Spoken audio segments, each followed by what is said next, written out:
Hi and welcome to my channel. Now I'm going to split this video into two. I'm going to do a little review of this in another video, but we're going to call this video just like a maintenance video and a few more tips I'm going to give out as well. Just some general stuff really about buying cassette decks. Now first of all, this cassette deck was donated by Alex Mitchell, who's a subscriber to the channel, so I thank Alex for donating this deck. So I'm going to do a little review on it in another video. But for the time being, I just wanted to talk about, I've done a video about buying tips, and I'm going to put a link to the top there just in case you wanted to go and watch that. And also on my channel there's a bit of maintenance as well, where I clean the heads and also set up the azimuth without any meters or anything, just by ear really. So I'm going to put a link to them two videos. They're probably going to pop up during the course of this video at the top there, so if you wanted to wander off and watch one of them, I don't know, but you may want to. But today is another little tips video, like I say, a little bit of a maintenance. First of all, we're going to talk about little tips. Is that these decks are quite old. They can be 30 to 50 years old. And the belts are made of rubber. And the chances are some of these belts have either gone or will be going. And if you bought one that's already working, obviously they haven't gone, they're working. This deck's working, but in future it may go. And how easy is it going to be for me or you to change them? Well, we have to take it to a shop, give them £40 or £50 an hour to do that work for you. You know, something to bear in mind, plus the cost of the belt as well. So I always look out for, you can hopefully download a manual or even search your deck. If you're looking for a deck, you're thinking about buying one on eBay, put in the model number, get some pictures, and you may be able to get some pictures inside the deck, and you may be able to suss out how easy is it. Can you see the belt? Does it look like there's much in the way of getting to the belt? So if we take a quick look inside here, sorry, get my words out, take a quick look inside here.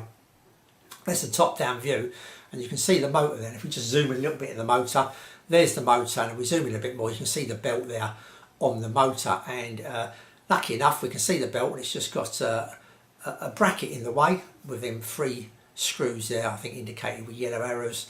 I could undo them 3 screws and replace the belt fairly straightforward, I would have thought. Just got to find the belt for it, look it up, or maybe try and just measure it and buy a belt that's that measurement. Either way, but it's still a bit awkward because it's inside here. So lucky enough, I did have a look, and I've got a couple of screws behind. This front panel comes off fairly straightforward. There's a few screws at the top. Once we take the cover off, that front panel will come off. Then behind that front panel, I've got 4 screws that'll come out, and that'll pull the whole mechanism forward, and I'll be able to get to that plate. So it's something maybe you want to bear in mind. If you can see the belt, try and have a little look around inside, or find out if you can actually, get to it easy enough. Does this panel come off? Does the mechanism come out? I did have a sharp one. I'll put a link to that actually, where this actually went into you had to put it inwards, not pull it out. You have to push it inwards and it come out. So I'll do a little link to that, give you some kind of idea. It's just something you may want to bear in mind, that in the future you may need to replace that belt. How easy is it to get to that belt? Can you see it? Because some of them are buried quite deep.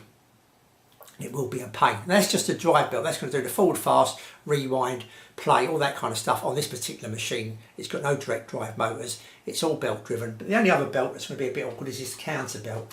And I haven't looked in here, and it looks a bit more awkward to get to, I must admit. But it's a belt maybe you may not want to worry too much about, because you can get away with not having the counter, but obviously you can't get away without having the drive belt or getting access to it. And like I said before, if you took it to the shop, if it's going to be like an hard job, you could quite easily pay £70, £100 just to get a belt replaced if it's going to take them an hour or so to do. Quite expensive if you can find a shop that will actually do it for you. So something maybe to bear in mind if you're buying a cassette deck. And another thing to bear in mind as well is when you get this home, and Alex did have a little problem with this as well when he actually got this deck. He did say that it didn't play, it didn't record properly, it's quite noisy, all that kind of stuff. And this is mainly due to a switch inside, a record and playback switch, which I'm going to show you a picture of there. That's the switch. It's actually 2 of them in here. Now, depending what cassette deck you got, these could be longer. There could be 1 bar just doing both channels. Here I've got 2 separate bars, 1 doing each channel. And they're kind of linked up, usually through the record through the record button on here, by a bar, usually a long thin bar or something that actually attaches to it. There's the bar there, hopefully you can see it. It's very, very thin, a piece of wire that attaches to this record. As you press record, that bar moves and pulls them switches out, and when you press play they ping back into the other direction. So them contacts in there can get quite dirty over time. Don't forget these are 40 years old nearabouts. So yeah, they could do with a clean. So a good way of cleaning them is some contact cleaner. And there's usually a few holes, easy to get to holes in these, and just a squirt of contact cleaner, as I show you there. There's a straw showing you one of them, and there's the other channel I'm using the straw again on my contact cleaner tin.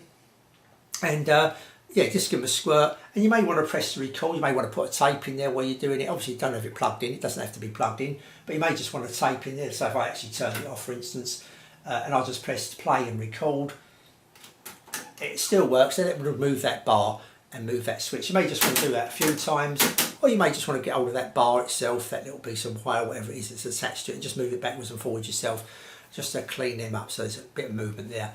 Or like I say, you may want to just do this a few times, and with the contact cleaner in there, that should get rid of any noisy contacts. And that's something, like I say, if you get a deck and it's kind of not recording properly, a channel's dropping out every now and again, like you're playing and the channel seems to be alright, all of a sudden one of the meters drops or one of the channels disappears and it comes back again, you don't think it's the tape, it's probably that switch. You know, it is that switch normally that causes that problem. Or if you're recording something and all of a sudden when you play it back it don't sound right, or when you're recording it something's dropping out, it's used that switch. It's been sitting there forever, never been cleaned, and dust does get in there some way or the other. Even if they're all sealed, dust seems to find their way in there somewhere or the other. So it's a good idea to give that bar a clean.